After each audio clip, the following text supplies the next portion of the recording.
Hey, gang, Tim here. And what better way to celebrate this week's episode with Paul Cannell than by going to our friends at oldschoolshirts.com, promo code Good Seats for 10% off everything, including great North American Soccer League shirts, including some of the teams we're going to be talking about in a couple minutes. The Washington Diplomats. You want that 1978-79 smart-looking Diplomats logo with the top hat and the cane? Well, they've got them there. How about the Detroit Express? Where Paul had a cup of coffee playing indoors, and we'll talk about how he hated or loved or both of that. You can find that there, too, at oldschoolshirts.com. And, of course, the Memphis Rogues. Can't forget the Memphis Rogues. And Paul's 1.5 seasons there, both indoors and outdoors. All of those teams and many, many more. You want the league logo. You want soccer sport of the 1980s shirt. All kinds of stuff in and around the North American Soccer League. Just a smattering of stuff you're going to find at oldschoolshirts.com. Again, promo code Good Seats for 10% off all of your purchases. Also, try clicking the link in the show description. That'll take you there, too. And now, here is our show. Chips it up and easily saved by Bonero. That's well done again by Roddy Martinovic. What's the call here? Very nice job. It's going to be, I believe, against... He's calling to maybe. He was interfered with. Cannell. It wasn't in play. A bit of an altercation here. What happened? Like Cannell has a tendency to bump people, and Keith Van Aaron is a little bit upset. He's got to keep his cool. He's the goalkeeper. You know what Cannell did last year?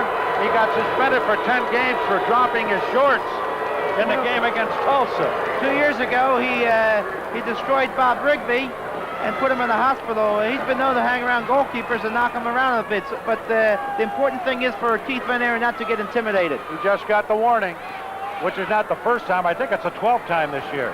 He's been known to see the yellow. Cannell puts on that kind of a magic show. It's a clown show. It's not something we like to see American youth see happen. Welcome to Good Seats Still Available, a curious little podcast devoted to exploring what used to be in professional sports. Here's your host, Tim Hanlon. Hey, greetings and salutations, everybody. My name is Tim Hanlon. It's Good Seats Still Available. It is the curious little podcast that is devoted to what used to be in professional sports. Thanks for finding us. If you're new to the proceedings, I welcome you with open arms. And if you're a repeat listener, thanks for coming back and telling your friends and so on and so on. We are delighted to have a great name and a bright personality. And from the old North American Soccer League this week, his name, Paul Cannell. Now, if you were a fan of the old NASL, you probably remember that name and perhaps some of the aggressive play and goal-scoring prowess of Mr. Cannell. If you were a Washington Diplomats fan in particular, you might have known Paul not only for his on-field antics for one season in Fairfax County there at Woodson High School in 1976, or at the old RFK Stadium in latter years with the Dips. You also, though, may remember him, say, off the field in various watering holes across the D.C. area.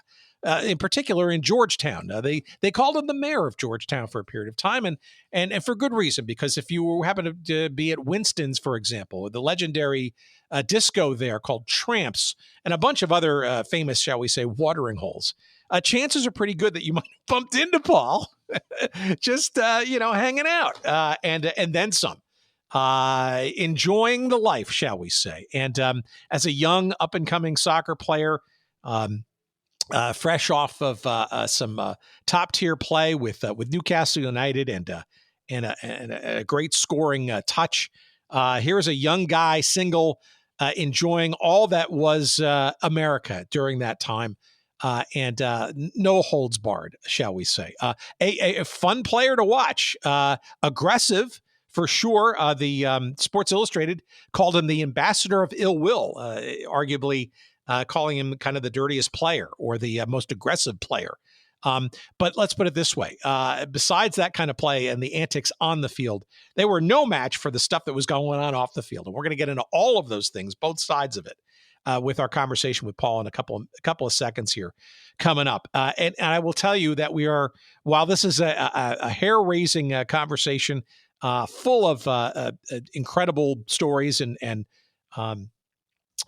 just unbelievable antics, I will tell you that we are just going to be scratching the surface. You will get the full Megillah in his book that came out in 2012. I highly recommend it, especially if you fancy yourself as a fan of the NASL back in the day, and you think you knew everything about the league. Well, how about behind the scenes and then some? His book is called Effin' Hell, and Effin' is not really the title. It's Paul Cannell, Star Spangled Soccer, and my part in its downfall. It's available in paperback and in Kindle form. It came out in 2012. Of course, it's available wherever you can find good books, and of course, Amazon. Easy place to get it. If you go to our website at goodseatsstillavailable.com, search up this episode numbered, 409, you will be able to find a couple of links there that will take you directly to said purchase capability there on Amazon. We'll get a couple of shekels of referral love, and you'll get your hot little hands on this amazing eyebrow-raising book that spares no expense of the people, the places, and the things going on. Everybody from Johan Cruyff to Howard Stern to the daughter of President Gerald Ford at the time. If you remember a guy named Jimmy Hill in the NASL or at Coventry City, his ownership of the Detroit Express and their abandonment of Detroit to come back to Washington, D.C. to become the second iteration of the Washington Diplomats, all kinds of crazy stuff. The Memphis Rogues, if you remember them, or the Calgary Boomers, all of these things make appearances and then some. And again, we get into all kinds of wildness, and you get a little bit taste of it from that clip there. That was a game, I think, in either 78 or 79. I'm not quite sure when the Diplomats were hosting the Philadelphia Fury, a team that we'd love to go deeper in given their star-studded ownership. People like Paul Simon and I think Peter Frampton was part of the ownership group of that team, and a few others in the rock and roll firmament there. But Big Al Meltzer on the play-by-play and Walt Chisowitz, sorry, I always get that name hard, on WPHL TV, calling the local broadcast there for the Fury. There was an away game there in D.C. at RFK Stadium, and Paul Cannell, shall we say, gently love-tapping into Keith Van Aaron, the goalkeeper at the time, for the Fury, and causing some mayhem and causing both Meltzer and Chisowitz to remember some of the things that Paul had done in the year prior, and including, as forementioned, dropping his trousers, shall we say, at a game against Tulsa for let's put it this way, a call that he was not fancying from the referee at the time. That's just a little bit of a taste of the kind of antics that Paul was known for. But I got to tell you, he put the ball in the back of the net a lot, and he was a very valuable player for the Diplomats, and then later the Rogues, and then back for the Diplomats again. A little bit of indoor. He's got some stories about indoor soccer. Not a fan, shall we say, of the game. And I'm just going to leave it right there. So much more to come with our conversation coming up right now with the great Paul Cannell, a wonderful, more wonderful guy you will not meet. But let's go back to some of the old days and his, shall we say, more carefree kind of views on life back in the day. Here's our conversation we had just last week. Please, as always, enjoy.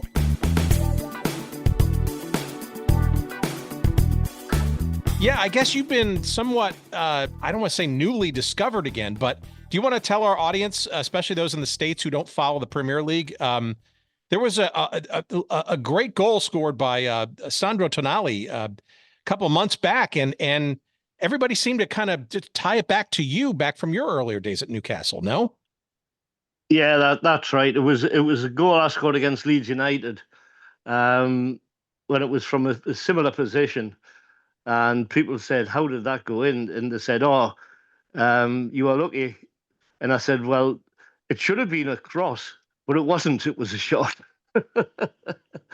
So it was actually very similar, very similar. Well, which did you claim back in 77 when you scored that against, I guess it was against Leeds, right? Leeds United, yeah. Oh no! I mean, I was happy. I was happy it went in, and I was just as surprised as the goalkeeper. But it must have been also especially nice too that fans of subsequent generations, right, remember or somehow figured out that there. From what I could read, it seems like a lot of people kind of just literally went right back to your goal from that time, and that's That's saying something. There must have been an imprint for a lot of people. Oh yeah, I mean it was a memorable goal, and it was at that time there wasn't that many games televised, but this was on TV, so so the country saw it, and as I say that there was an old time classic player called John Charles who was in the crowd, and he was quoted in the paper saying that's one of the greatest goals he's ever seen, and I didn't criticize him. Why would you? Yeah, exactly. No, but as I say, it was I scored quite a few goals, but that was one of. I remember talking to the goalkeeper afterwards, Gary Sprake, and he said, "How the hell did that go in?" And I says, "Well, um, that's the way the game goes." Right. Sheer talent, I'm sure. Right. Yeah, of course. Well, look, Yeah. I think there are a lot of people. So number one, thanks for making this time. You probably know the little zeitgeist of this show, which is sort of, we revel in stuff that's come and gone, especially in American pro sports, but not necessarily exclusively. You're talking to a lifelong New York Cosmos fan. So, all right, there's that mark against me. So don't hold it against me. Okay. Oh, well, when you're talking about the New York Cosmos, I've got a friend, Scott Mitchell, who has just taken over, I believe, the actual rights to the name the New York Cosmos. And he's trying to resurrect a new soccer format in the United States. And seemingly there's been a load of controversy about the actual name, the New York Cosmos. He's got the rights to the Washington Diplomats, the Chicago Sting, the LA Aztecs, etc. And he's trying to bring back the game that I think the MLS has lost, because when there was the NASL, people knew about it abroad. It was a notable league. The MLS is, even though you've got the likes of I don't know what's his name, who plays for Miami. Lionel Messi, that guy. Yeah. Yeah, you've got it. But people don't have the interest abroad. They haven't got the interest in the MLS they did in the NASL. Yeah, and I want to get to that because that's definitely that's definitely part of the thread. But let me tell you how I want to sort of set up this chat, because I think No problem. I definitely want to double click on the NASL a lot. But I think a lot of people in the UK certainly know and revere you from your Newcastle days, for sure.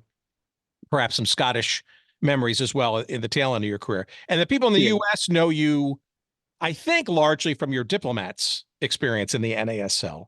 Yeah, I think so. Yeah, I think so. We'll talk about why.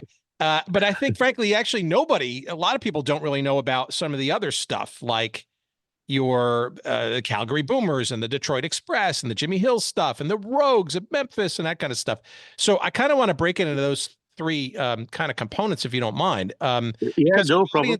our audience comes to this from these different sort of variants of interest. But before we get into your NASL days, right, can you give our US audience, those who didn't know of you prior, how you got into soccer in the first place, and how you were a vital cog in the Newcastle system in the 1970s? Yeah, it was strange. I mean, when I was at school, I mean, going back a long time, I had really no interest in professional football. I was supposed to go to university to study law, and I was playing for the local youth team and stuff like that, and I ended up playing for a local amateur team called Whitley Bay, and I was only 16 then, and these guys were like 20s and 30s and stuff like that. And a scout came to see me from Sunderland and said, would you like to be a professional footballer? And I went, well, no, I'm going to university, etc. Blah blah blah. So I ended up. I was still at school, and I started training with the Sunderland, which is strange because Sunderland is Newcastle's greatest enemy. Yeah, yeah, yeah. And so I started training with Sunderland, and I started playing for them. I played for their reserves, and when I left school and I was due to go to Durham University, the Newcastle United manager and his first team coach came to see me and said, "Listen, if you go to university, you'll always wonder whether you could have been a professional footballer. If you sign for Newcastle to be a professional, if you don't make it, you can always go back to university." And right then, my Doberman pincher bit Joe Harvey, the manager. There's a sign. And because I used to show my dog the Doberman pincher, I got reserve best of breed at Crufts. Anyway, well, he did, I didn't. And so I thought, well, there's logic there. So I said, okay, I'll sign for Newcastle, and that's how I got started with Newcastle United. Well, and how did you find getting to the top team and playing time and making your mark and how you were making your mark to make for the team? Well, it was strange because my family and their friends were quite well. My family wasn't rich, but they were friends with rich people, and these rich people ended up taking over Newcastle United, the Shepherds and stuff like that. And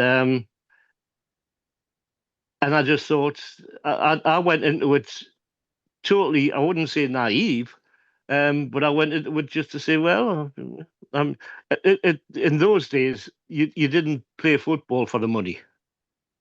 You played just because you wanted to play football. And I've still got the old pay slips from Newcastle United. We got paid nothing in them days. So it's every schoolboy's dream, though, in England and a lot of Europe, frankly, to play, right? So sadly, I mean, you probably would play for nothing, so to speak. But we're also talking about a time where money it's nowhere near what we're dealing with today. Oh no, not at all. No, as I say, I'd never thought of what my employment status would be. I was going to go to university. And I thought, okay, well, I used to get the bus to see Newcastle United. I had a season ticket when I was like 14 and 15. And then it was just, well, sign on for Newcastle. I was never an apprentice or anything like that. I signed in straight away as a professional. And I used to know all the I got on very well with the directors and stuff like that because I knew my parents and our friends sort of knew them, and it's not like it is now where you had agents and stuff like that involved. That started for me in America. Yeah. Yeah, which we may go on to later. And it was just it was a natural progression. I just loved playing football. I played for England schoolboys, etc. I was the first English schoolboy to be sent off at an international against Scotland. So I started off with a dodgy background. All right. Well, let's get into some of that, right? So tell me about your gear shift into the world of top tier Division I soccer football in what this is. We're talking pre Premier League days, right? But yeah. It's still a big effing deal, right? This is like the pinnacle of pro sports in England, the UK, Europe. But you're also what, 18, 19, 20? I was 18 when I signed for Newcastle. Okay. I was, With some talent, clearly. oh yeah, in those days you had amateur players and etc. When I signed for Newcastle, I signed straight in as a professional, um, and I played for the reserves for a couple of years. I learned the game, etc., and progressed from there, basically. And um, But you were also I performing, though. You were scoring goals. So explain your style and perhaps how the fans kind of alighted to you so quickly, because it was clear you had not only goal scoring ability, but also shall we say, a bit of on field. We'll get to the other part later. Personality, shall we say? yeah. Well, I was always involved with the how can I say the entertaining side of the game. As soon as I played for Newcastle, I started scoring goals for the team, and I mixed with the players who used to go out and enjoy the nightlife. Um, and I continued to do that through my playing career. It didn't affect my playing career. Obviously, I didn't get drunk the night before a game, maybe two nights before the game. Um, but I enjoyed myself, and I enjoyed myself at Newcastle United all the way through until in 1976. I was playing for Newcastle reserves against Manchester United reserves, and I think I scored a couple of goals against Manchester United. I'm sorry. Why were you playing for the reserves at that point? Were you going up and down, or were you in a dry No, spell? no, that was when I was young. I hadn't really progressed to the first team by then. I was just playing for the reserves, Got it. and because you play for the reserves, and then if the first team player was injured, you took their place, etc. I was still on the upward curve, so to speak. And we're playing Manchester United, and I scored a couple of goals. And as I was coming off the field, um, oh God, I'm going to forget his name now. The manager of the Washington Diplomats at the time, No, Gordon Bradley. Gordon Bradley. Yeah, Gordon Bradley was at the game, and as I came off the field, as we were getting onto the bus, he says, "Paul," he says, "listen, would you be interested in coming over to America in the off season to play a few games?" And I thought, yeah, why not? Um, so during the off season, I went to play in 1976. I went to play for the Diplomats on loan, which was part of the NASL system at the time, and I did very well for the Washington Diplomats. Scored a lot of goals. Made a bit of a name myself, fighting with Pelly on the ground and stuff like that. All right. Well, don't rush through these things. We'll get to those. But I mean, what was your okay? So Gordon Bradley, obviously, at the time, he had been have helped actually get the Cosmos off the ground back earlier in years, and he went on to say, pretty well known and revered a guy in U.S. soccer history over time. Yes. So, Remember, Gordon Bradley was from the Northeast as well. Correct. And so, but you're absolutely right? This whole loan structure, this whole, I don't know. Some people would say derisively summer vacation thing for for European players to come and play in the NASL. Yeah, it was in theory. Yeah. Well, so what was the attraction? Was it, look, I'm not making the A team as quickly as I want to. I could use a change of scenery. It sounds like you had a fairly decent life going on there, especially, between playing professional soccer and, the nightlife, if you will. Yeah, quite honestly, it was just like, hey, why not? I'd always wanted to be. I'd always sort of loved America, which I hadn't seen, but I'd seen on TV and stuff like that, and I thought to myself, well, instead of spending 6 weeks, because you've got to remember, in those days, at the end of the season and the beginning of the next season was about 2 or 3 months. So you ended up, before the next season, you were unfit. you had to start retraining again. It's not like it is now, where the game goes just about all through the year. So I thought, well, yeah, I might as well go over there, see what America's like, and see if I enjoy it. And I always thought, well, I can always come home if I don't like it. And when I went over knew there, it was a loan, so it wasn't going to be forever, right? oh yeah, well, it was a loan deal, and I just loved it over there. I thoroughly enjoyed it, especially in Washington. The one thing I always remember is in Dulles Airport, where they had a car park and it had diplomats only, and I thought, oh, that must be for us.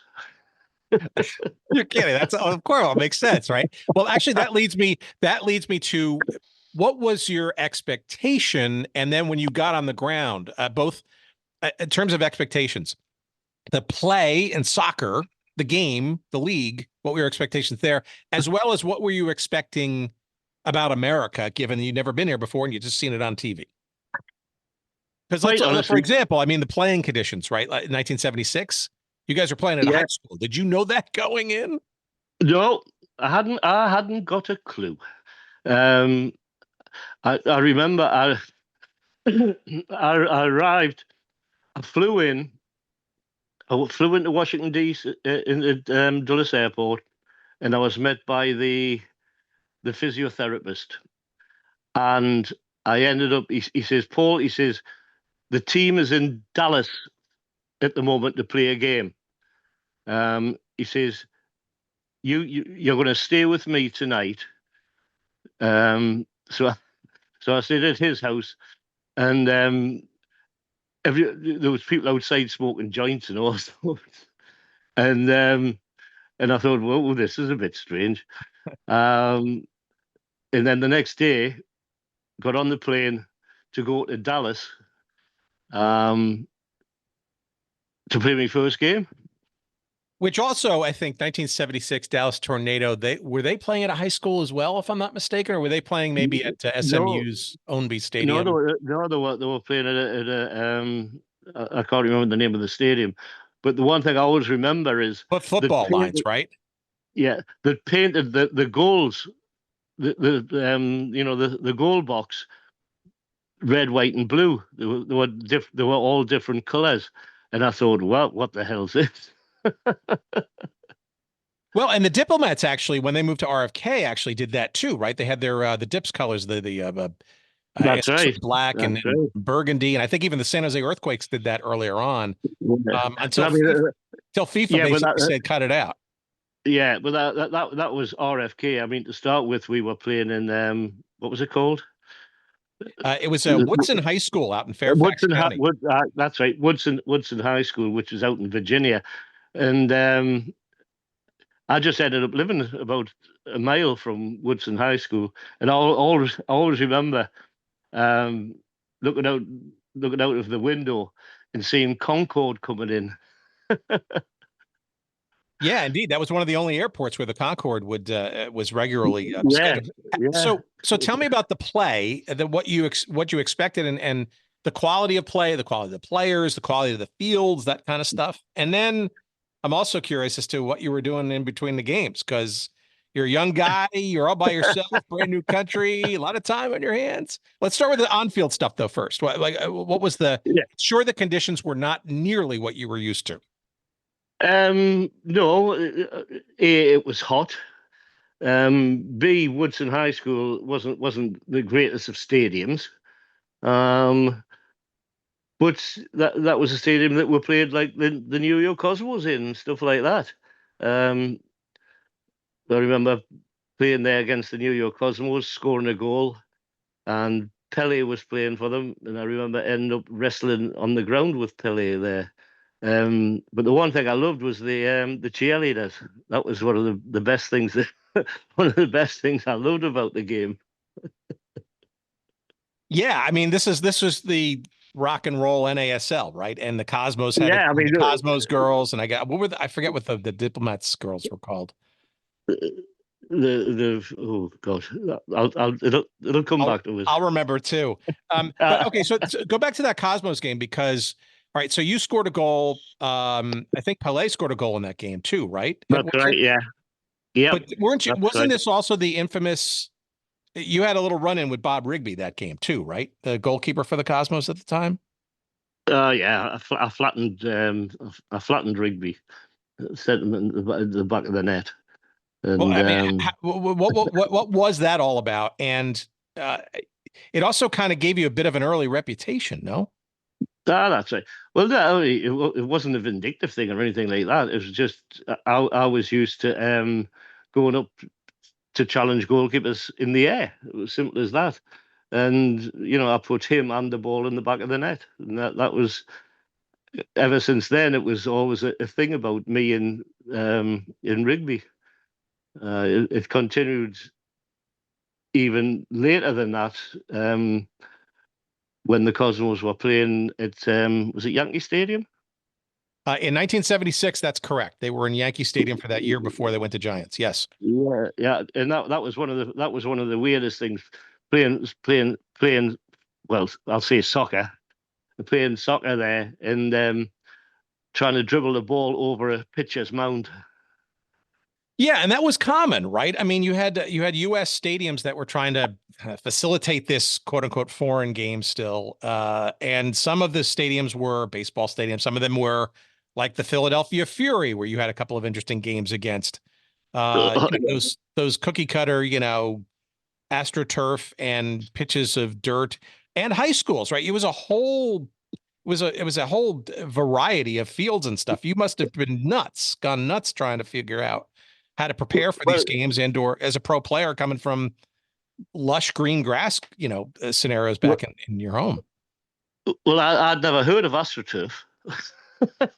When did you discover it in earnest? And when I burnt my arse.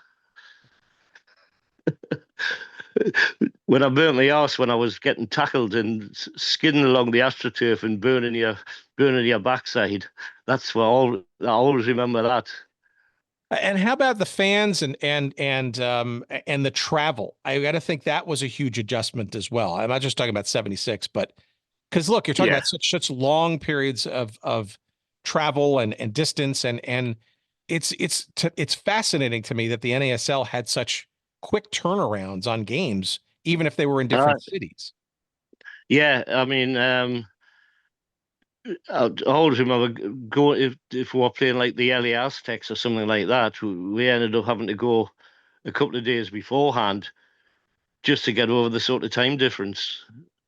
But it wasn't anything. It wasn't a huge problem. Especially coming from England, it was a novelty. It was enjoyable. It was different. I was used to getting on a bus from Newcastle, going down to London, playing a game in London, and having to get a bus back again. Being in the States, you flew to a game, you stayed in a hotel, you played the game. Sometimes you stayed overnight in the hotel. And it was great. It was just brilliant to see the United States and to play the game that I'd always loved, and it started paying me a wage. So would you say that most of the other players that were coming in either for loan spells or had decided to come, like Giorgio Canaglia eventually did, to literally plant his stakes in the NASL permanently, that the adventure would outweigh the challenges, shall we say, of both the play and the fans and the travel and the turf and that kind of stuff? Well, a lot of players, for example, like Pelé and Cannaglia and stuff like that, they were getting towards the end of their careers, and it was a money-making exercise for those guys, and not being disrespectful or anything like that. You can't blame them because they were playing for the likes of the the New York Cosmos, who could afford to pay a lot of money. I was one of the players who came over here as an adventure, and that was, to me, that was part of the game. I just wanted to come to America, play the game that I had grown up with, and being in a fantastic area. I just fell in love with the United States. Yeah, and your youth too is probably a great opportunity, a good overlap, right? Your age and you're single, and it's a lot of sort of adventure, sort of underlying all that. What happens at the end of 76? That you go back to, obviously your summer is over. How do you leave it with the Diplomats and the NASL and with Bradley, and frankly with Newcastle? Is there a desire to go back at some point and come back and stay here, or is it just like, Well, hey, no. that adventure's over and I'm going to go back to Newcastle? Yes. Well, no, the thing was I was still under contract with Newcastle United. They had allowed me to come over to play in the United States during the off season, and I'd done quite well in the North American Soccer League. And when I came back to Newcastle, because of a couple of injuries and things like that, I ended up playing for the first team and doing very well. And it was due to the confidence that playing against the likes of Pele and Cannell and stuff like that had given me. So when I came back, I started playing for Newcastle's first team.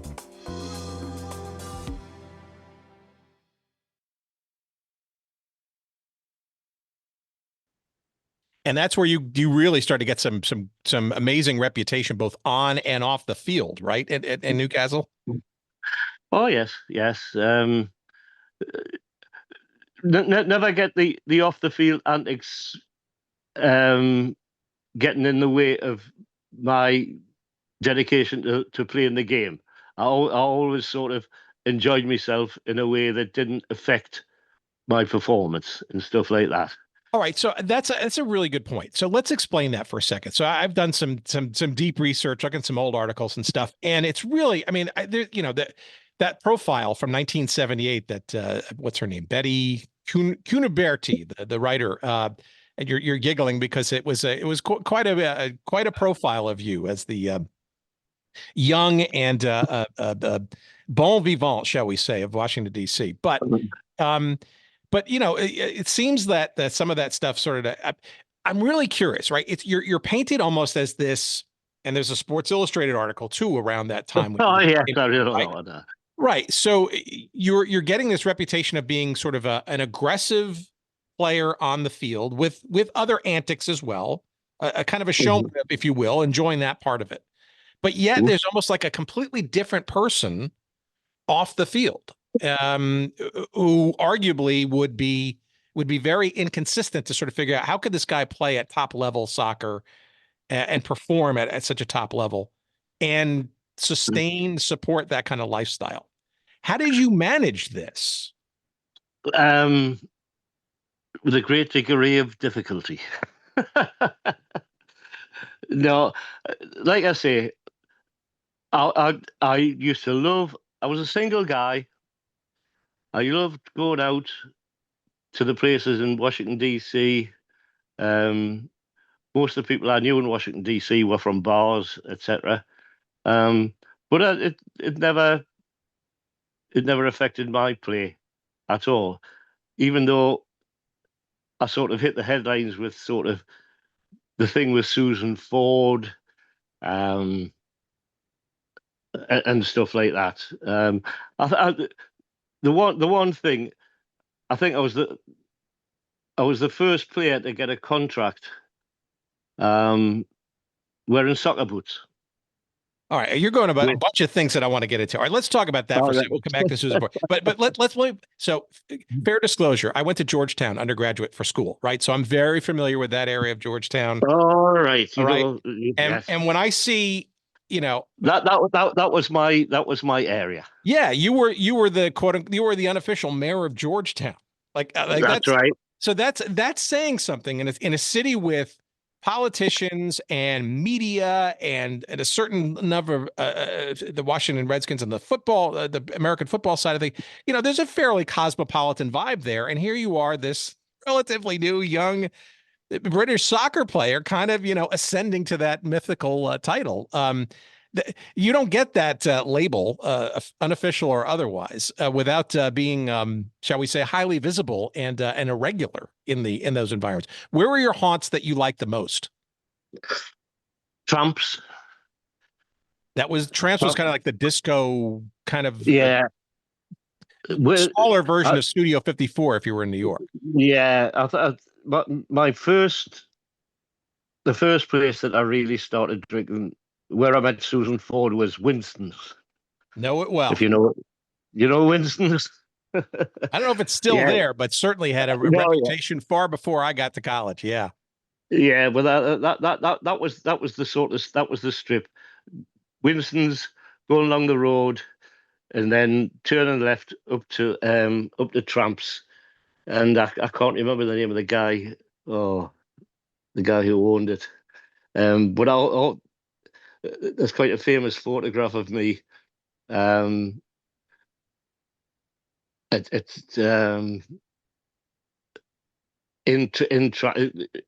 was the Tramps newspaper or something like that, and I was photographed with the Special Olympics. I don't know whether you've seen that, the Special Olympics. I was the highlight of the Special Olympics meeting at Trump's nightclub. That had been an interesting mix. Before we get to the Susan Ford story, tell me about. Do I have this right, or is this BS?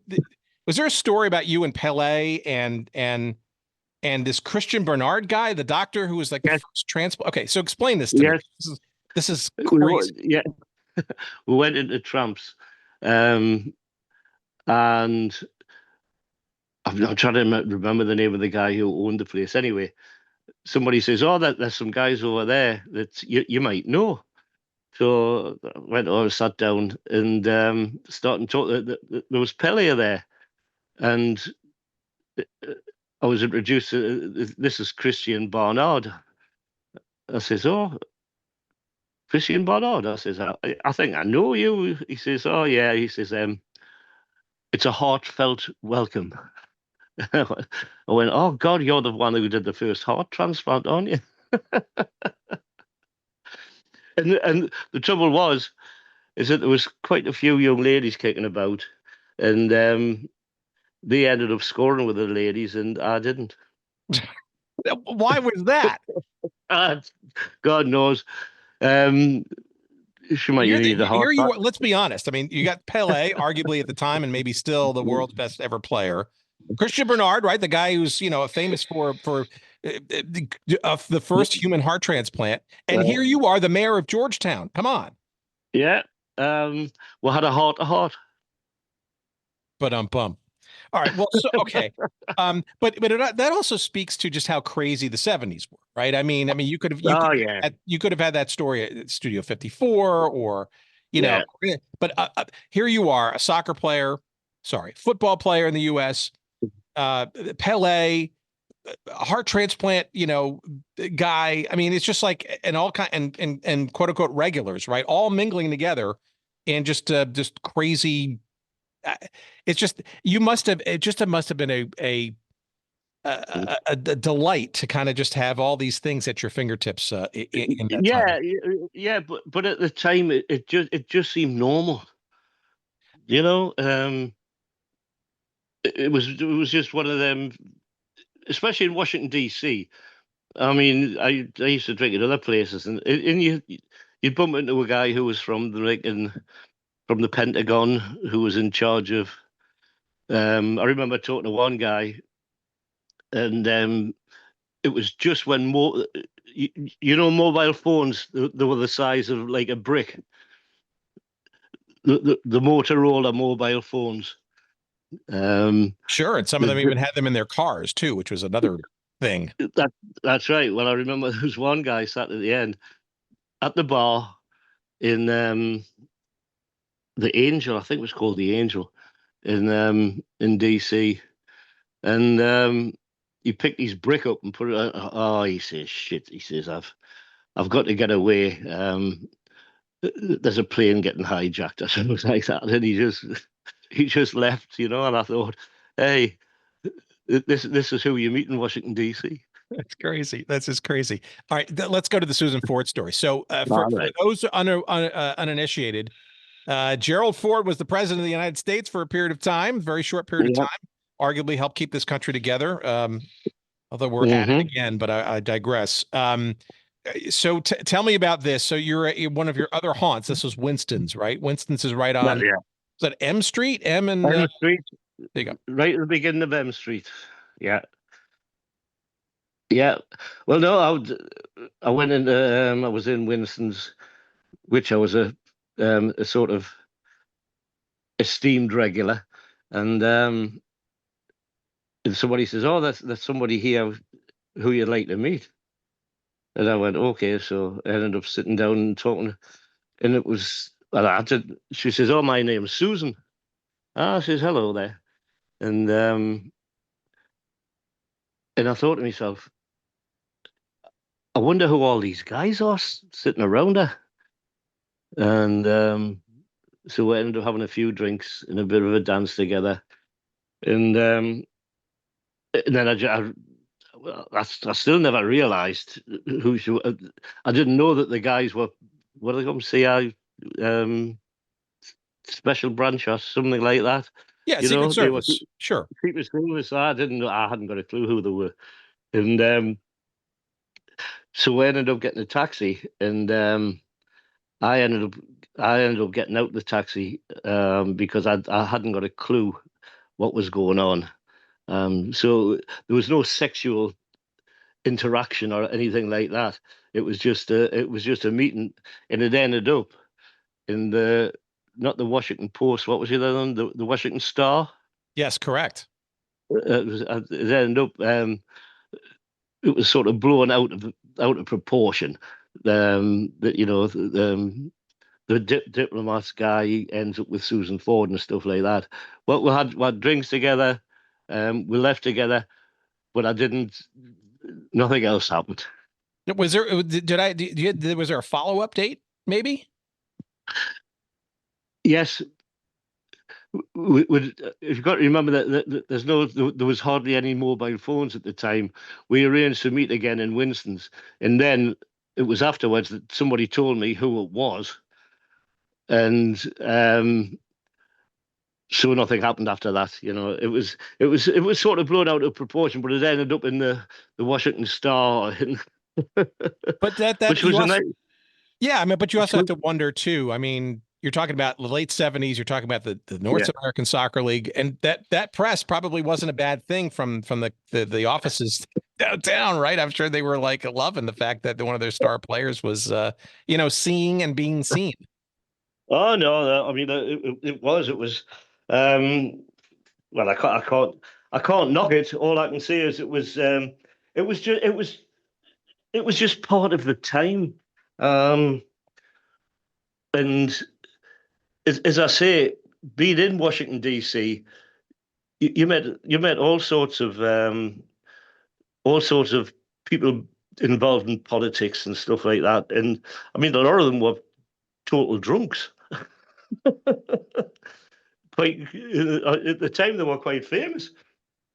And but I think DC also too is it's like a big little city, right? And at least it was certainly at the time, right, where it felt a little bit more accessible, right? And it wasn't sort of like, like a New York, which is so rigid and structured and that kind of stuff, right? Where you could commonly meet people that were in charge of nuclear weapons. Yeah, DC was so different to New York. It didn't seem like the capital that it is now, with violence and stuff like that. It was a very hospitable city, and we used to drink at a place called, do you know the Sign of the Whale? Oh my goodness, of course. That place I know is still there. Winston I know is not. Winston's is not. Pall Mall is not. But Yeah. But yes. So, because when I lived at Reston in Virginia, I used to drink in Georgetown. When I moved to Alexandria, I started drinking in DC, and the Sign of the Whale was my place. And But Sign of the Whale, I remember, had like literally every beer from every country, like everywhere. That's right. That's right. And the one thing I could never get around was that you could just run a tab up. You could just get a beer, not pay for it. Or a yard. Yeah, And it was like, hey, this is great. They trust you here, All right, one more thing about the DC nightlife, and then I'll get back to on the field stuff, because you were a player, by the way. Both sides. Howard Stern came across. I was looking at some YouTube videos and stuff, and somebody mentioned Howard Stern. I know you mentioned him in the book and stuff. Yeah. And I found some old clips of Howard Stern. Actually, it's been on his radio thing, where there was a lot of promo on the air when this is in his WWDC days. Yeah. Before DC 101, before he went to New York and stuff. Did you ever meet him, and were you like on the air with him and stuff? Because I know the Diplomats did a lot of promos. Yeah, I was on the air with him. He had a place just around the corner from the Sign of the Whale. I can't remember exactly the name of the bar, but I went in. I was on his show, and I always remember I says I couldn't stay in much longer because I was invited to a circus. I was the star of a circus that was that was in DC, and so I had to leave his show after a little while. But Howard Stern, he was interesting. He was a character. Did you sense that he was like going to be a star someday, or did you just see him as just a regular wacky DJ that just was getting some heat? Well, at the time, he was that's why he asked me to be on his show, because he was a wacky DJ, and in theory, I was a wacky soccer player with a bit of a reputation, and he seemed a smash a guy. As I say, when I left DC, I lost touch with Howard Stern, but I believe he went on to, I wouldn't say greater things, but I think he was quite famous. No, he's done quite well for himself. He's satellite radio and multimillionaire, and he calls himself the king of all media, and he is definitely gone on it. But it's also very. I'd love to get some clips of all that stuff. I don't know if you have any radio clips of those from the old days, but. Hey, come on, in them days, how we? Well, we'll put that out to our audience, because you never know. I mean, I'd love to get some of those things, because some of those things are just crazy. But all right, so tell me about your so the Diplomats, like, were decent, right? And 1978, 1979, those two seasons, that was also a very heady time. I think the NASL, you could make the argument that the NASL was kind of maybe at its peak around those 2 years in particular, because it expanded, as you remember, to 24 teams, which was just insane. What was your recollection of the play those years outdoors? Because there were clearly teams that were really good, like a Tampa Bay, a New York, a Seattle, and there were clearly teams that, frankly, shouldn't have been there at all. Maybe Edmonton, maybe, I don't know, right? Explain that to me, because 2014, I mean, and not necessarily well supported. I mean, DC was one of those few markets where it was fairly well supported. Yeah. It was hard to tell, really. I mean, your main focus was on your home ground. I mean, we went from a college stadium to playing in RFK. Which is a hell of a difference, and we got decent crowds in RFK. You go to play the Cosmos, and I mean, some of the places you went, the likes of Detroit. We played in Detroit after a concert that somebody had been on. It was under the dome and stuff like that. The old Silver Dome, yeah. The old Silver Dome. You played where a rock concert had been on the night before. But it was just a beautiful learning curve. And just loved every minute of it. Were there any cities or any teams that you enjoyed going to, especially Um, like L.A. and the probably, Aztecs, or Seattle and the Sounders, Tampa Bay, the Rowdies with Rodney Marsh, Fort Tampa Lauderdale, Bay. even. Yeah, I love going out to Florida. I mean, I've got a friend, one of my old friends from the Newcastle days, Ray Hudson. I don't know Oh, whether of you course, remember. he's fantastic. He's He's we he's love big his on the. commentary is just exquisite. Yeah, he's as daft as a brush. He is. I mean, that's why he comes over so well. I always remember when he was at Newcastle.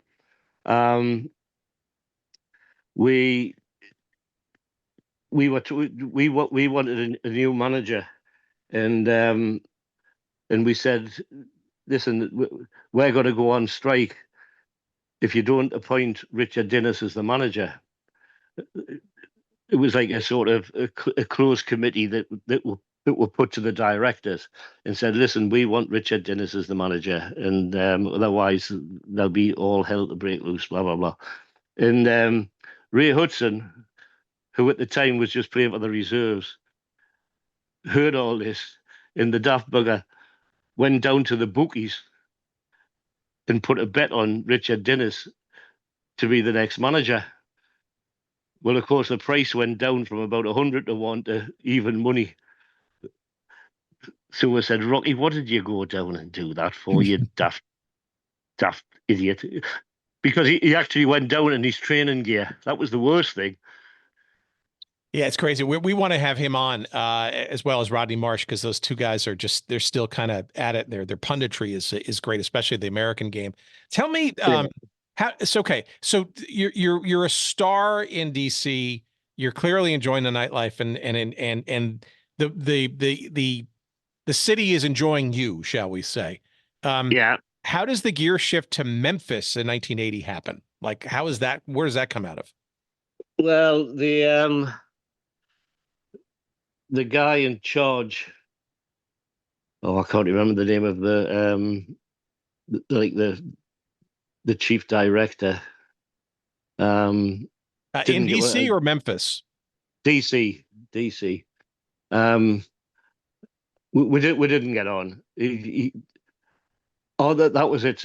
We had an argument about. I had a contract to wear Nike soccer shoes, and he said, "Oh no, you've got to wear Adidas soccer shoes." And I said, "Well, no, I'm under contract." Blah blah blah. Anyway, we fell out, and the guy who was in charge of the Memphis Rogues at the time got in touch and said, come down to Memphis and see if you'd like to play for us. So I spent a couple of nights in Memphis, and I was sold on Memphis. That was it. All right, let me back up, because that's actually an important point. I know you brought it up before, the soccer shoe endorsement thing, because I remember clearly some of the star players on the Cosmos having kind of a similar issue. I think they may have had more leverage, where they had deals with Pony, and the team, I don't know, had some other thing, or the league had some other kind of maybe Adidas kind of thing. So tell me about this night. So this, from what I've read, right, the Nike endorsement, you claim that you were the first professional U.S. football player, soccer player, to have a shoe endorsement deal. Is that right? I believe so. That's what my agent at the time, Ken Adams was the agent, and he got me this deal with Nike. And how does that come about? And maybe give us a little bit of a sense of the shoes involved in particular and stuff. Because what about the disco shoes? What are these all about? Well, the disco shoes thing was in Tramps. It was the Special Olympics. It was a celebration of the Special Olympics. and I was there, and Nike got in touch with me and said, would you like to have these disco dancing shoes for your meeting and your gig at Trumps? And so I ended up with a pair of Nike soccer shoes, a pair of Nike dance shoes, at Trumps for the Special Olympics celebration. But that also segued into some on-field shoes too, right? Oh yes, yeah. After that, yeah, I was under contract with Nike. I actually came back to England, and they were quite, because what happened was Nike at the time wasn't very well known over here. It was basically an American company, and Nike actually opened an office in a place called Sunderland, which is just over the river from us. And so I was one of the first to have Nike shoes. And those shoes were white, right? Versus most of the Yeah, players had yeah, those dark sort of black leather kind of things, right? yeah. That was it. And I got into trouble with the general manager of the time with the Washington Diplomats, whose name I cannot remember. I see. That's interesting. I never knew that was kind of the spark, frankly, that because you would seem that you and DC were quite well, well attuned to each other. All right. So, but what sells you on Memphis? I mean, there are not many people I know who would just, spend a couple of days in Memphis and go, I'm here. Because you could make the argument, as I think some did at the time, that Memphis was a really good example of one of those markets that, I don't know, was it a little too early, or was it even like really ready for, for proper football? Well, we had a goalkeeper with the Washington Diplomats called Bob Stetler, and I went down to Memphis for the weekend, and I was lavished. They looked after me. I had an absolutely tremendous time in Memphis for a couple of days, and I came back, and oh God, let's say the names of anyway. He was the general manager of the Rogues, and I said, "Listen, I'll sign for the Memphis Rogues as long as you sign my mate, the goalkeeper, Bob Stetler." So they said, they had a bit of discussion and stuff like that. I said, "Yeah, we'll sign Bob Stetler, the goalkeeper, as well."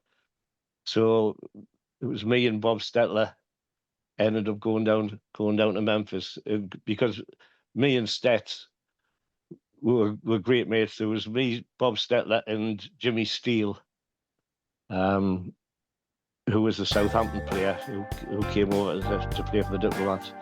And we all ended up signing for the Memphis Rogues.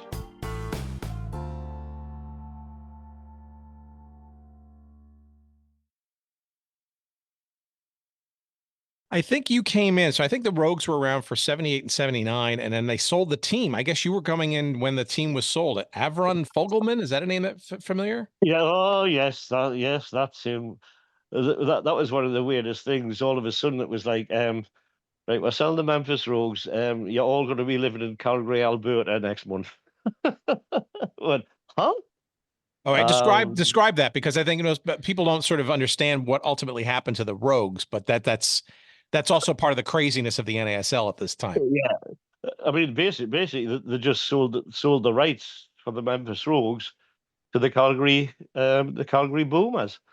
So all the players who were under contract with Memphis literally had to sort of up sticks and go up to Calgary, which was quite entertaining, because all you remember, I had a Corvette Stingray at the time, and I said, well, I'm not driving up to Calgary. So So they said, "Oh no, we'll ship your car up there." So we ended up going up to Calgary, and we stayed in the hotel. I can't remember the name of the hotel, but it's quite well known. And so they had to ship all your belongings, etc., up to Calgary, Alberta. And I lived in the hotel for about 6 months. But I did get to see the Calgary Stampede, which was quite nice, and spent a 2 weeks in Banff skiing, which I got round for. But the one thing I always remember is parking my Corvette and not realizing what a block heater was. Do you know what a block heater is? Sure, because it's so damn cold up there. Yeah. Well, nobody told me about that. So when I started me Corvette up, the engine blew up.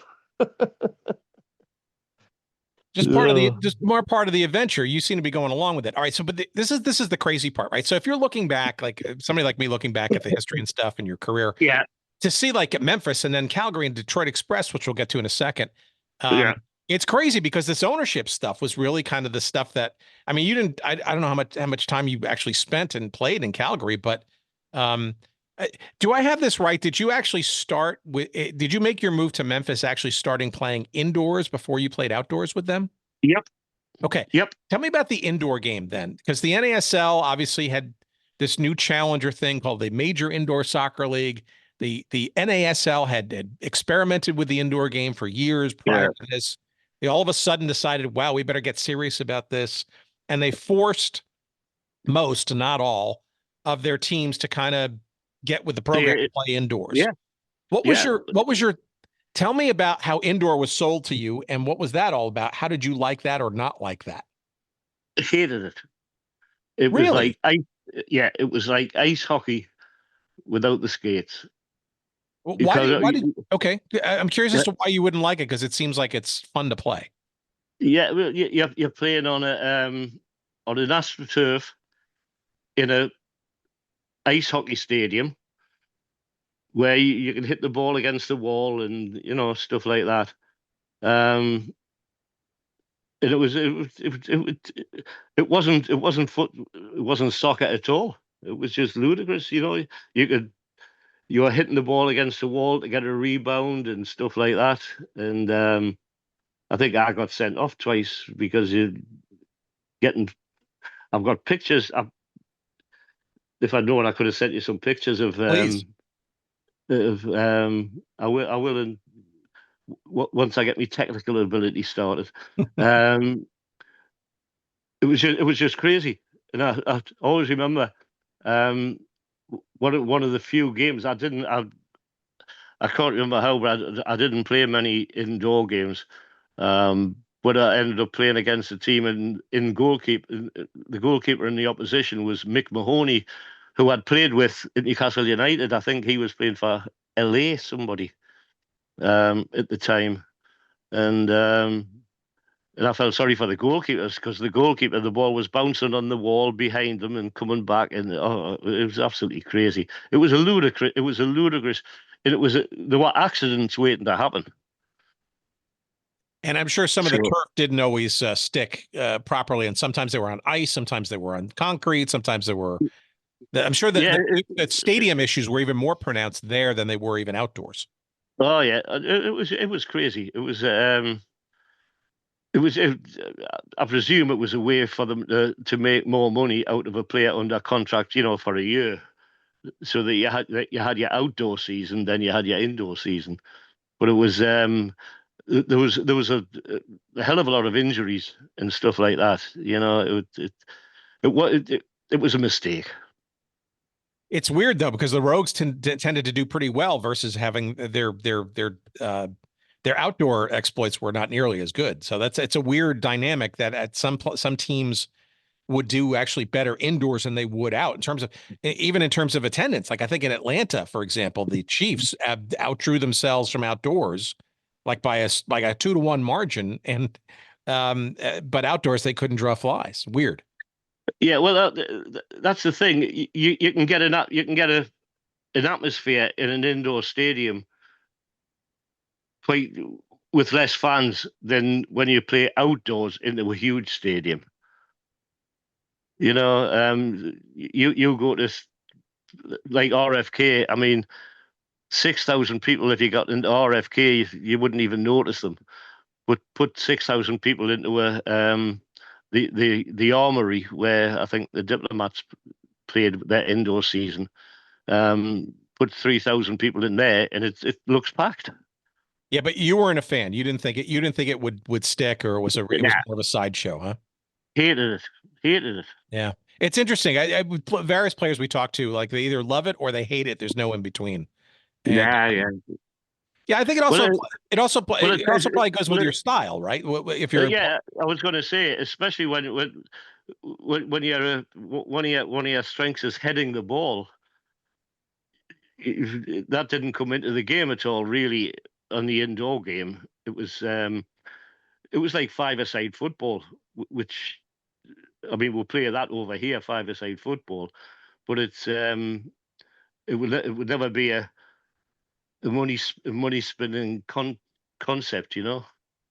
Tell me how you're explain to me in layman's terms how you get from Calgary back to the quote unquote Washington Diplomats, because there's a guy involved in there and you don't spare any words about him in your book. That's part of that mixture. But it also, again, kind of illuminates how crazy the NASL ownership stuff was at the time. Do you remember? Can you trace that path from Calgary back to DC? I went from Calgary. Yeah, I went from Calgary to the Detroit Express. Correct. Yes, and the guy in charge was Mr. Hill.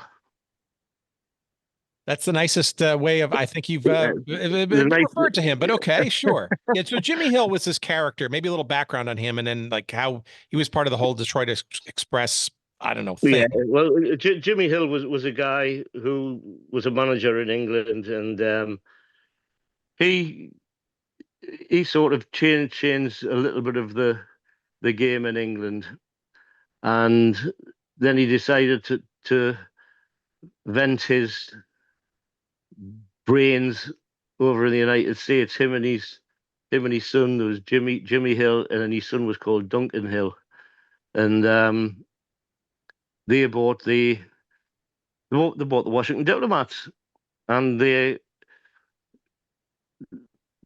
had a look and they said, who, not being big-headed or anything, who was one of the most popular players that the Washington Diplomats ever had, and they said Paul Cannell, and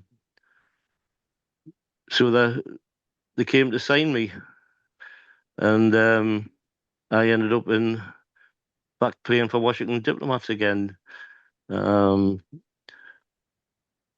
Two horrible people. Well, but it was also because the teams were being sold, right? And they were kind of like swapping teams kind of thing. Yeah. I mean, at the time, there was teams were getting basically traded. Madison Square Gardens ended up buying the Diplomats. And it was Jimmy Hill and Duncan Hill. And, well, I won't say anything about Duncan Hill's wife. Okay. But that's read the book. Read the book. No, of course we're going to promote the heck out of that, of course, for sure. But the reality though is that I mean, I think people sort of, in essence, you were playing for the Detroit Express really in DC in their reincarnation as the Diplomats again in 1981. That's it was correct. Like basically, the team had, So, I mean, okay. So when did you know then, besides that, when did you think that the jig was up with this league? Like it was not going to last much longer? Or were you just too much into it to kind of recognize the things that were crumbling around you? No. The team went bankrupt. Simple as that. They stopped paying our wages. And, but I mean, before that, you were playing in your heyday in 78, 79 in the league, and it was all wonderful and stuff. Like, did you ever think that this was not going to last, or what? Quite honestly, at the time, I just lived the life of of a young lad who was enjoying playing soccer. I had an agent who, like I say, Ken Adams, who tended to look after me. He told me things and what was happening around the league, etc. And I just, as I say, the Jimmy Hill thing. I ended up coming back to the Washington Diplomats. They went bankrupt. So the question was, well, my theory was, well, I might as well go back to England because we had I can't remember what the name of the visas were at the time, WP visa or something like that. And I thought, well, I'll come back to England and see what's happening. And then when I came back to England, as usual, I was in a bar, and and the coach that I used to have, one of the coaches that I used to have at Newcastle United, came in to see me in the bar, and he says, "Oh, hello, Paul. We heard you were home for a holiday. Do you fancy coming to play football for us?" And I says, "Well, no, I'm due to go back to America." And he says, "No." He says, "The team's gone bankrupt." That's how I you says, "Well, found out? Was in a bar when yeah, you were on vacation? Okay, that's crazy. yep, yeah." And I says, I was wondering why, because I hadn't been paid. And so he says, "Don't worry, we've already been in touch with the American Soccer, whatever it was, the American Soccer Association, or whatever it was called at the time." And he says, we've bought the rights to you." And I went, "All right." So he says, "You don't have to come." He says, "But you can't go anywhere else to play because we've got your sort of your rights." So I went, "Oh well, I might as well." So I ended up going down playing for Jeff Allen and Stuart Boehm at Mansfield Town. So that's the only reason that I left America. It was because the team went bankrupt, and I had to come back to England, and then just I wanted to play football again. So I thought, oh well, okay, so I'll play for Mansfield Town. But I never lost. The thing was, I never lost my love for America, and that's the one thing that really bugs me. Apart from Donald Trump, I wish I was still there. Yeah, well, be careful. Yeah, I know. Be careful what you wish for. Okay, so had that not happened, would you have come back to the States and tried to ply your trade again in whatever was still left of the NASL or elsewhere? Oh yes, without a doubt. Because It was. yeah, I'm one of these people, right? I'm intelligent. I'm a bit daft sometimes, but I go with the flow. And if I think, oh well, yeah, okay, I wanted to play football. I wanted to play soccer, so I'll do that. And then after 3 months, 6 months, you sort of get out of the. I got out of the USA thing, and I was stuck back in England. it's interesting because as you know, right, the outdoor game really fell upon hard times relatively quickly thereafter. I mean, 5 years after, I mean, both the NASL and whatever, the outdoor game really kind of just collapsed for a period of time. And it was a very dark time. The reason it collapsed was because it was run by English people. Okay. So is that a dig at Phil Woosnam and Clive Toy and those guys? Yep. That's the reason that it failed. Why do you? Okay, so elaborate. Well, just because they didn't understand the American system. Quite simply, they were, for example, trading people in America. You don't have the transfers in American football and baseball like you do in soccer. In soccer, people are traded all the time, but you don't see that in American football, baseball, ice hockey and stuff like that. It's pretty static. Whereas these guys, they just, I don't know. They were in it for their own gain, not for the love of the game, not for the love of yeah, soccer. that's something I think people here have said for many years, right? There's sort of the soccer people and the business people and that kind of stuff. But I got to say back in the 70s and early 80s, right? The idea of, I mean, I think you're hitting on it in that you're talking about a global game that was trying to reestablish itself professionally in the United States. Well, the global to make it a global game, you had to have soccer in America. It was as simple as that. Otherwise, it wouldn't be global. Fair enough. But my point is like on the transfers thing and the loan thing. And those are the United States pro sports world was a lot more, I don't know, sophisticated maybe, or a little bit more complicated, and trying to take the global game. Like, how do we find players, for example, in all these other lands and bring them over here? And how do we do that? Do we do it as a loan? Can we can't get them on transfer, or can we? That I got to think that had to been a greater challenge than most people kind of gave them, credit for trying to solve. But to your point, right? They had to Americanize it, which is another thing, right? Do you bastardize the game, the 35-yard line, the three Americans on the field at all times, the shootout? What did you think about that? I mean, those things, I think some people, the purists said, ugh, but most of to Americanize it, that's what was thought would help the game. Hey, listen, even at this time, the change of the game. I was watching the Newcastle United game today, right? And nobody realised it, but a goalkeeper now can only have the ball at his feet for 7 seconds. Yeah, that's a new rule. Yeah, that's a new rule. That things develop throughout the years. Some good, some bad.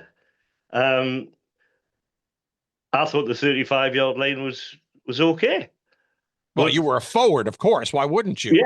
Yeah. But on the other hand, now they've got VAR and stuff like that, which is, the technology's changed everything. What they need now is every player should have what they call them, a GPS badge on them.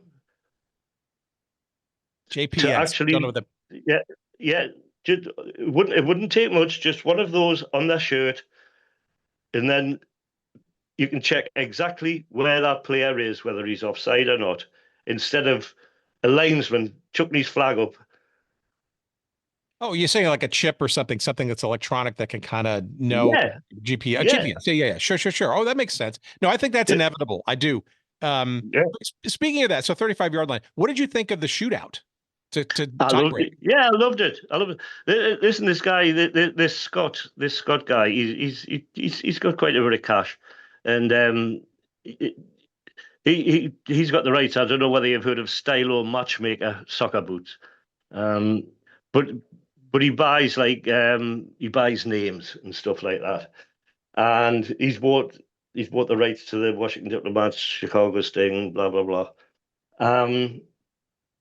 And I've lost my train of thought now. You mentioned it earlier, so that's an interesting, and this will be a good segue to get your thoughts on the current style of the game. Yeah. So the U.S. right has had some. I mean, there's obviously MLS. I want to get your final thoughts on that too. Yeah. But there is also this thing called the USL, the United Soccer League, which is really a pyramid of leagues underneath kind of what MLS is, and actually, they say in 2 years actually wants to create its own Division I league and go directly after MLS with a full soccer pyramid underneath it.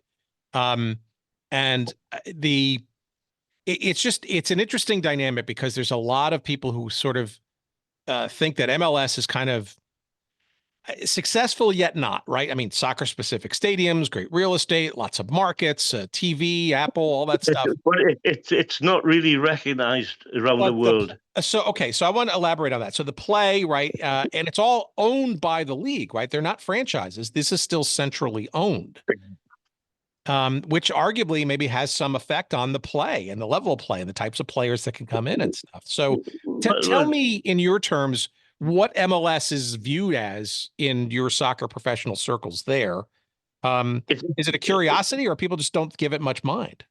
They don't give it much mind at all. I mean, the only thing was like Messi went over there, and that was it. The NASL had more sort of more TV time, press time, etc. The MLS is just it's not even thought about over here.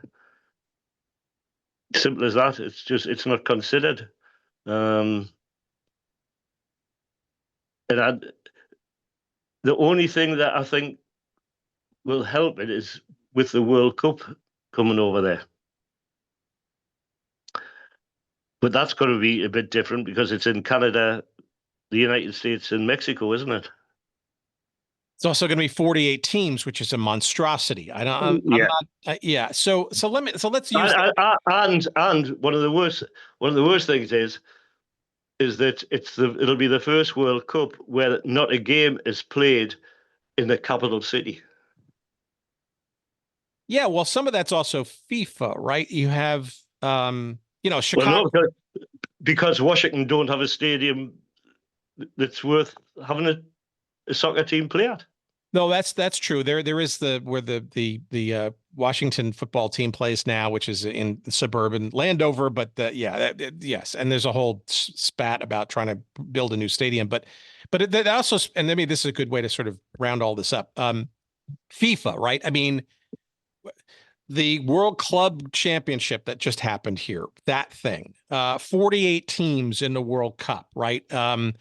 Gianni saying that maybe we'll have the World Cup every 2 years, and the rumblings of a Super League that maybe kind of takes the Champions League into another world and maybe gets rid of or usurps the domestic leagues. And what do you think of the state of football right now? From my perspective, I see lots of money, lots more money, and still lots more money. And I don't know, not a lot of, as we said earlier, soccer people really kind of in charge anymore, it seems. And the fans being priced out too, by the way. Oh, yeah. I mean, the price is absolutely ludicrous. I can't afford to go to watch Newcastle United. The thing is that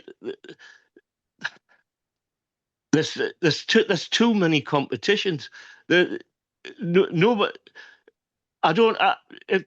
I actually said to somebody yesterday, have England qualified for the World Cup? I've lost track. I don't know. It's that complicated now. You just don't know what's going on. I'm going to ask you, have England qualified for the World Cup? Yeah, I don't know that too either. And I also have a tough time with, I have a tough time with you've got the Champions League, you've got the Europa League, and then you've got the Conference League. It's like you've got the Champions League Super Cup, and honestly, it's just that. I mean, when do you? Do you think it? When do you think it breaks down? I mean, because there's only so much money that can be made. I mean, do you think it's a fan revolt thing? Maybe, I don't know. Yeah, I mean that's the thing. Basically, they're paying just about an average footballer 150 grand a week, right? I mean, come on, it's crazy. So at one time you had in the English Premier League, you had 42 games in the season. If you did well in the cup, you might play another 8 games. But now players are playing, twice a week, just about throughout the year. In the off season, they go on a tour to make money. There is too much soccer, and I'm not going to say it's going to burst, but it is.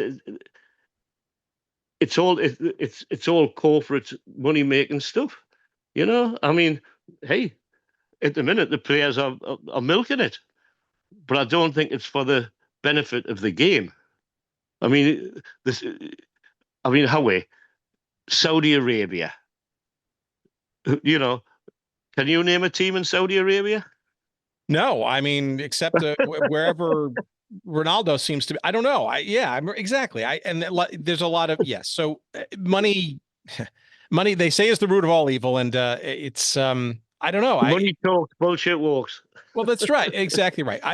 I'm with you. And I also don't think this is old men yelling at the clouds either. Right. I mean, I'm slightly younger than you are regardless. And certainly I wax nostalgic about the NASL and but I think you and I are both correct on all this, right? I mean, 48 teams in a World Cup. It's like, why even have a World Cup? Because it just seems like I know there are 200 and some odd countries out there, but it's so much. There's no specialness to it when you have so much.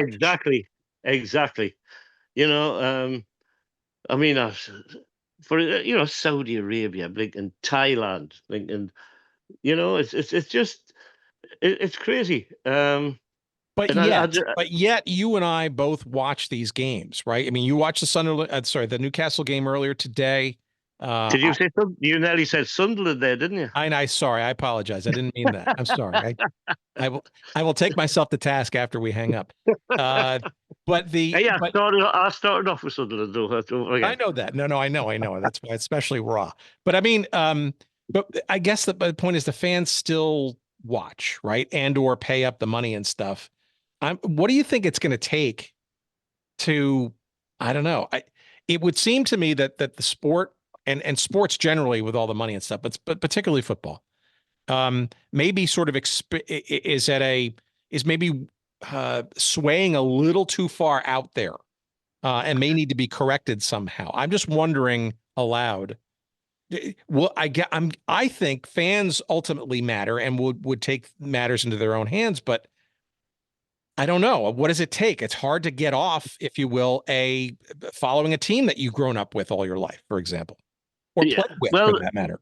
Yeah, I mean, the thing is technology has changed the sport. You know, at one time, you had to go to a game to watch a game of football. Then it became highlights on TV. Then it became live games on TV. And then you got sponsorship. And now you only get the sponsorship if it's on TV. And eventually, people are going to get sick. Simple as that. Yeah, and I think when disposable income becomes harder, right? But that's a more macroeconomic kind of thing, right? Where people start to make decisions, or they have to make decisions about, well, maybe I can't afford to take my family of 4 and spend it costs €1,000 for a game, right? Yeah, to get a ticket for the Newcastle United friendly game, the cheapest price was 30, which would be about to say $40 for a friendly game, and that's it's the same for kids, it's the same for anybody, and you're getting 50,000 there. It's a lot of money, but eventually you can't have it both ways. You can't expect people to go to the stadium when they can see it on TV. It's just it's a bubble waiting to burst.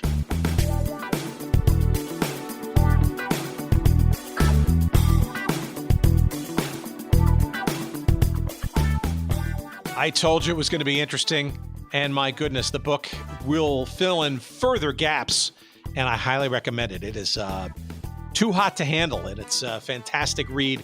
And you will enjoy it, especially if you fancy yourself as a fan or at least mildly interested in the old NASL. And both on-field and off-field, you will enjoy it. It is called Effin' Hell, wink, wink. It's Paul Cannell, Star-Spangled Soccer, and my part in its downfall. It's in paperback and Kindle versions. It came out in 2012. And I guarantee that you will enjoy the various stories that were either hinted at or completely not even discussed in this conversation because we couldn't get time to get to it. Of course, you can get it wherever good books are found, but we'd appreciate it if you go to our website at goodseatsstillavailable.com. All you got to do is search up this episode number 409 with me and Paul, and you'll find a couple of convenient links that will take you directly to either the Kindle or paperback versions. And we'll get a couple of shekels of referral love, and we appreciate that for sure. And as they say, you'll be glad you did. You can follow us on various socials. We are at, on the X thing, we are at Good Seats Still. You can find us on Blue Sky at Good Seats Still Available. goodseats.com, and just about everywhere else at Good Seats Still Available, all one word, including, by the way, YouTube, where we stream all these shows too, if somehow you're not getting it on your podcast catcher or feed. But you should do that, of course. And please, when you do that and you subscribe, please rate and review us and give us hopefully some 5-star reviews. That helps other people like you to discover the show, or be discovered, shall we say, so that they can find us in their feeds and give us a sampling. And we'd appreciate that very, very much. It's a great way to support the show without even taking any bucks out of your pocket. It's the least you can do. We appreciate that. You can send us email at hello@goodseatsstillavailable.com. And what else? Let's merch on our website. There's good stuff there. There's all of our old episodes are on our website. You check that out. And a lot of great partners and stuff to check out wares from. And we appreciate you considering a purchase or two there to help us keep our lights on as well. Jerry Payne, you know who you are, and your audio excellence once again this week shining through. We appreciate it tremendously. And we, of course, thank you out there in listener land. More fun and frivolity coming your way. Hope you enjoyed this episode and many more to come. Take care of yourselves and take care. Yeah, that's what I'm trying to. Goodbye. See ya. Bye.